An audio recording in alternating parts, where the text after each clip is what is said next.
You, John Fitzgerald Kennedy, do solemnly swear. I, John Fitzgerald Kennedy, do solemnly swear. That you will faithfully execute the office of President of the United States. That I will faithfully execute the office of President of the United States. And will, to the best of your ability. And will, to the best of my ability. Preserve, protect, and defend the Constitution of the United States. Preserve, protect, and defend the Constitution of the United States. So help you God. So help me God.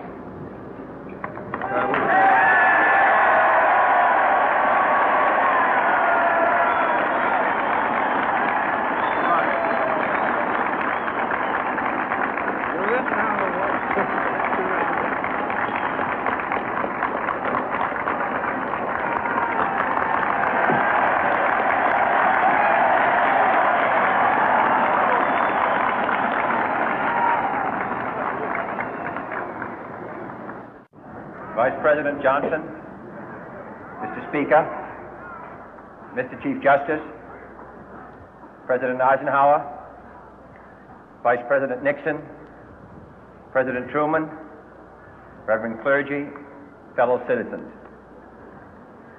We observe today not a victory of party, but a celebration of freedom, symbolizing an end as well as a beginning, signifying renewal as well as change. For I have sworn before you and Almighty God the same solemn oath our forebears prescribed nearly a century and 3/4 ago. The world is very different now, for man holds in his mortal hands the power to abolish all forms of human poverty and all forms of human life. And yet the same revolutionary beliefs for which our forebears fought are still at issue around the globe. The belief that the rights of man come not from the generosity of the state, but from the hand of God. We dare not forget today that we are the heirs of that first revolution. Let the word go forth from this time and place to friend and foe alike that the torch has been passed to a new generation of Americans born in this century, tempered by war, disciplined by a hard and bitter peace, proud of our ancient heritage, and unwilling to witness or permit the slow undoing of those human rights to which this nation has always been committed and to which we are committed today at home and around the world.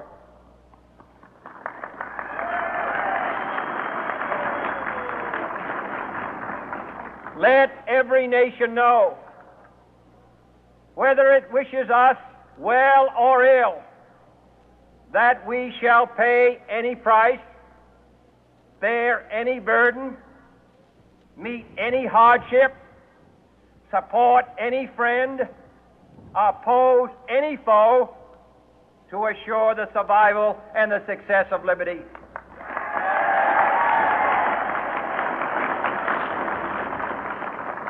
This much we pledge and more.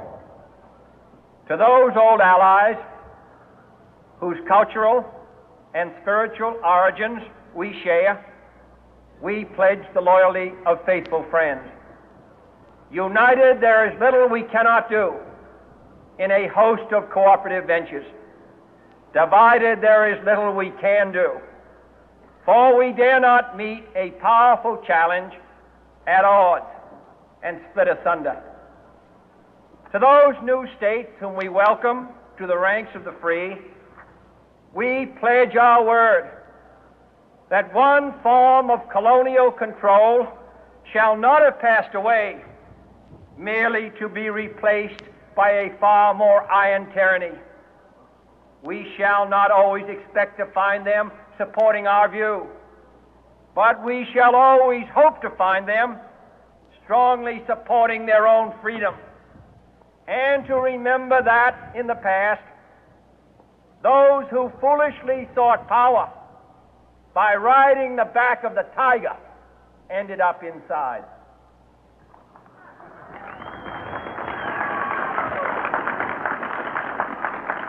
To those people in the huts and villages of half the globe struggling to break the bonds of mass misery, we pledge our best efforts to help them help themselves for whatever period is required, not because the communists may be doing it, not because we seek their votes, but because it is right. If a free society cannot help the many who are poor, it cannot save the few who are rich.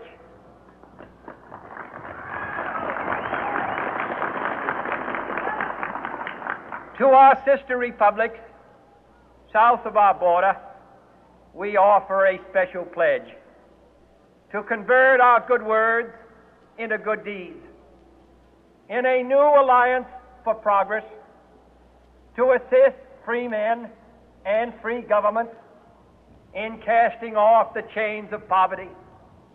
But this peaceful revolution of hope cannot become the prey of hostile powers. Let all our neighbors know that we shall join with them to oppose aggression or subversion anywhere in the Americas. And let every other power know that this hemisphere intends to remain the master of its own house.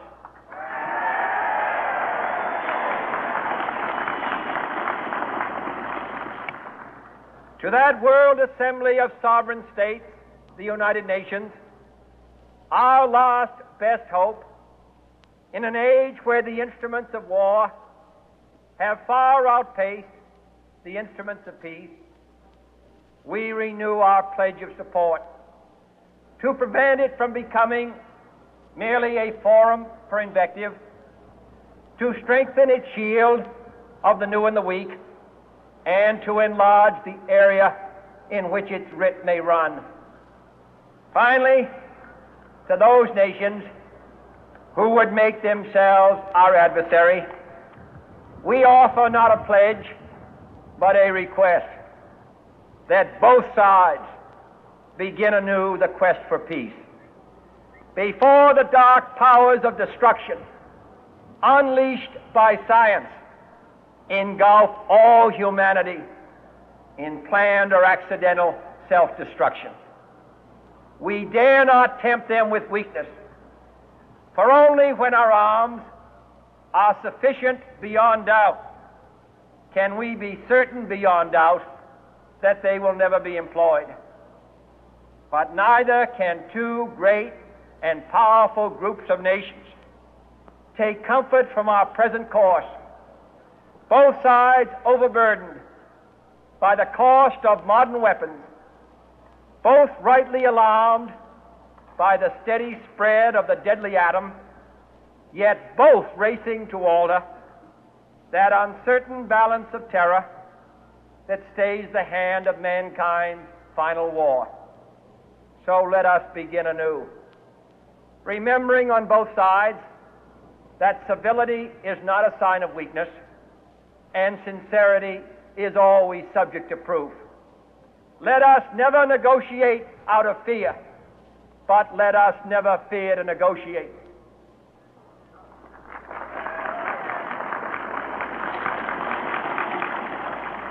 Let both sides explore what problems unite us, instead of belaboring those problems which divide us. Let both sides, for the first time, formulate serious and precise proposals for the inspection and control of arms, and bring the absolute power to destroy other nations under the absolute control of all nations.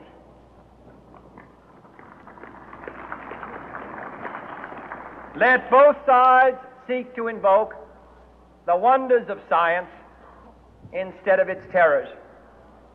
Together, let us explore the stars, conquer the deserts, eradicate disease, tap the ocean depth, and encourage the arts and commerce.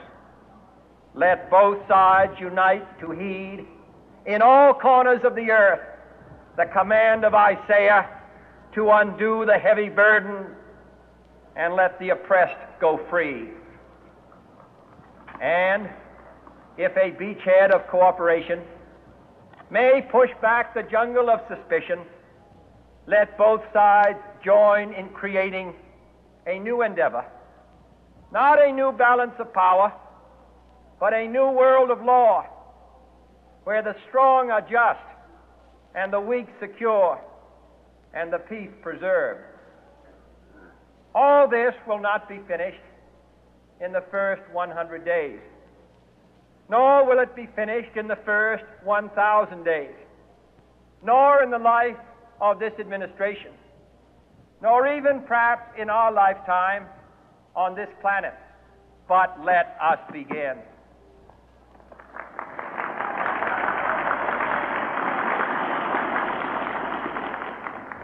In your hands, my fellow citizens, more than mine, will rest the final success or failure of our course. Since this country was founded, each generation of Americans has been summoned to give testimony to its national loyalty. The graves of young Americans who answered the call to service surround the globe. Now the trumpet summons us again, not as a call to bear arms, though arms we need, not as a call to battle, though in battle we are, but a call to bear the burden of a long twilight struggle, year in and year out, rejoicing in hope, patient in tribulation, a struggle against the common enemies of man, tyranny, poverty, disease, and war itself. Can we forge against these enemies a grand and global alliance, north and south, east and west, that can assure a more fruitful life for all mankind? Will you join in that historic effort?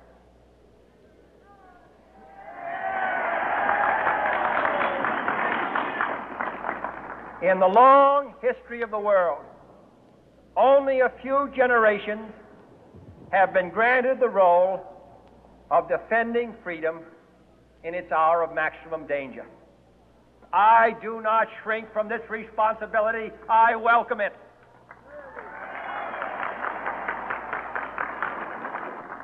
I do not believe that any of us would exchange places with any other people or any other generation. The energy, the faith, the devotion which we bring to this endeavor will lie